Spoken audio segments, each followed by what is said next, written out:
feel so weird when I come to record a freaking video, and I don't know why, but I just do. I feel weird. I have notes for this video, which is the first, I think, like, ever in any of these sit-down chat videos that I've done in my life that I have notes, but I have notes this time because I wanted to be organized and I wanted to actually know what I was saying. So let's start. Again, as always, I think this is an opinion piece video. This is not a video essay. This is not a video lesson. I'm not trying to be a teacher right now to anyone. This is backed up by knowledge that I know is out there and that I know that I have and my experience, but it's not like I have scholarly resources up in the description box below. So I just wanted to put that disclaimer out there because I don't want people to be like, liar! It's my opinion. One of the first things that I feel like I started noticing this like last year, and there's a phenomenon, and this is scholarly. I know that this is scholarly because I saw a source about it. It's called Snapchat dysmorphia. It's like a coined thing now where people have, I think it's just facial dysmorphia. I'm not sure about like the rest of the body, but I know that people have facial dysmorphia because they use filters on their face, and like obviously it's called Snapchat dysmorphia, but it's not just to Snapchat. It's not like, what's the word, preserved for Snapchat. That's not the right word, but you know what I mean. It's not just about Snapchat, it's also for Instagram and every other app that has filters basically that you can change your face with, and I guess Facetune falls in there as well. And so people edit their faces or have filters, and so they really don't know what they look like because in all of their pictures they have very different features than they do when they look in the mirror, and that causes Snapchat dysmorphia, which in turn causes them to be insecure about their features, which causes low self-esteem, which can lead to depression, etc., etc. We all know the drill, and I just think that that is so both fascinating and also horrifically sad that like we've built up this I know this video is gonna sound a lot like we live in a society, but like we do, and I don't care anymore. I just feel like it's very weird that we've built this culture of like it being okay and mostly wanted to have a Snapchat filtered face or just a filtered face in general. And I also think it's weird because a lot of the filters love to play on black or mixed features with big lips, and the thinner noses is something that I think comes from this fetish that we have for being racially ambiguous. So there's big lips and sometimes bigger cheeks, fuller cheeks, but also cheekbones, and then also thin noses, but then big eyes. It is so weird that they take all of these different societally acceptable parts of each person and put it together in one filter and then make your skin more tanned so that you can be more racially ambiguous. And this happens with a lot of filters, and I just think that is so weird that in the midst of everything, like not even just in the midst of Black Lives Matter, it's just in general, in the fact that racism and people being discriminated against is still a thing, but we have filters that encourage the racial ambiguity, so you can have the beauty aspects of a race but not the discrimination aspects. Like black dark-skinned women go through so much discrimination. They can never be themselves. There's always a standard or an expectation for them to follow because they're dark-skinned and they look a certain way. It's weird. It's a weird little dynamic that they have going on in their society, and maybe I'll speak about it, but it's just weird that that is the expectation for them. And then people who want to be racially ambiguous are like, I like the big lips on that. I'm gonna take those big lips and I'm gonna put it on me because I'm societally acceptable and I'm pretty, but if I had big lips I'd be even prettier, but I don't want to be discriminated against, and I don't want to recognize that this is what people go through with those features. I just want the features for myself. Is that not weird? Is that not odd? Is that not insane? Am I the only one that thinks that's crazy? Because I don't think so, and I don't think I should be. It's weird. It needs to stop. That's weird, right?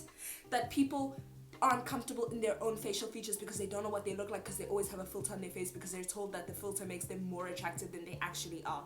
And then there are people that justify it by saying that if someone wants to edit their face, let them do it because it makes them happier. But it doesn't actually make you happier. Like, if you think about it in the long run, if something like editing your face causes Snapchat dysmorphia, makes you happy in the moment because you get likes and engagement on your post, because you look prettier, because you're racially ambiguous, because you took features from other people in the filter and put it on yourself. And also, it's weird for Black people, because those are their features naturally. In some cases, I don't have big lips, but those are canonically Black features, and if I put bigger lips on myself, it is so much more confusing for me as a Black person, and just dysmorphs my identity as a Black person, because I don't identify with what is taken as the most beautiful parts of a Black person when I put it on myself. Does that make sense? I hope that makes sense. And so I was talking about how I find it weird that people justify the editing of faces by saying that if it makes you happy in the moment, then you should do it. But in reality, if it makes you happy in the moment, it's only because you're getting engagement and likes, which is not real. And in the long run, it still damages you. So how is that a justification? Like, how is it if it makes you feel better? Because it doesn't make you feel better, not in the long run. And like, even in the moment, like after you get the likes and engagement, there's still going to be underlying issues that you have to deal with. It's weird, right? So maybe I should just shut the fuck up.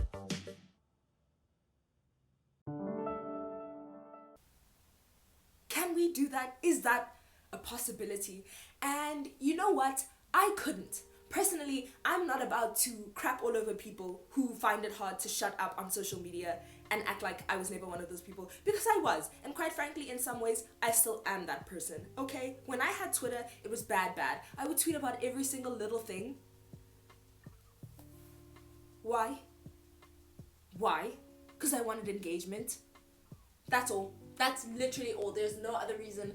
I swear to you, there's no other reason. There's no justification for how much I tweeted and the BS that I tweeted and why. There's nothing else that I can say other than I wanted engagement. That's all. And I could not shut the hell up. And there's this meme going around where people say they want to be mysterious and cool, but they have the inability to shut the hell up, and they literally cannot go 5 seconds without talking and saying something on social media and making themselves known. And I think that social media has set up such a weird precedent for us to always be online. I feel like we know this, you know what I mean? We know this, but this is my epiphany, and this is my video, and I'm gonna say it if I want to say it a million times. I'm gonna say it. Okay. Anyway, I just think it's weird that we always have this precedent of always having to be online, because you get DMs and you have to check your DMs, and like you have your notifications on for social media, and it's just like, why do we have this expectation of always having to be online with the supposed hopes that you can get social media famous? Because I mean, that's the only thing that I can think of. The only reason that you're online so much is because you want more followers and you want more engagement. But why? What's the point? What's the reason? What happens when you get the engagement and the likes and the follows? What after that? What? You know what I mean? I think it's just such a weird precedent. And I mean, maybe yes, you get money, but that's just a whole nother issue and topic of like, should we really be aspiring to get money? Is that something we should be aspiring to do, or should we be aspiring to like follow our dreams and our passions? And can you live like that? Maybe not in this society. And maybe that's the problem. Maybe that's the core of the problem. But that's an issue for another day. The last thing I wanted to cover is also just the way that we encourage reposting and posting of all these things, like we hashtag Black Lives Matter and hashtag Blackout Tuesday, and I think that we end up subliminally, is that I know that's a good word, but is it the correct word in this context? I don't know. We end up subliminally choosing to put out hashtag this and hashtag that and yay, instead of actually being educated on the topic that you're talking about and why you are talking about it. There's a cat here. It's a little hello Jasper. This is Jasper, this is the Jasper. This is him. Hello darling. Oh, he's so sweet. This cat, it's not even ours, it's a healer. And there he goes on my bed as if he owns it. And you know what? He does. Yeah, that's all I wanted to say. I just wanted to come on here and talk and rant, because that's the reason I created this. I cannot personally shut the hell up. So, yeah.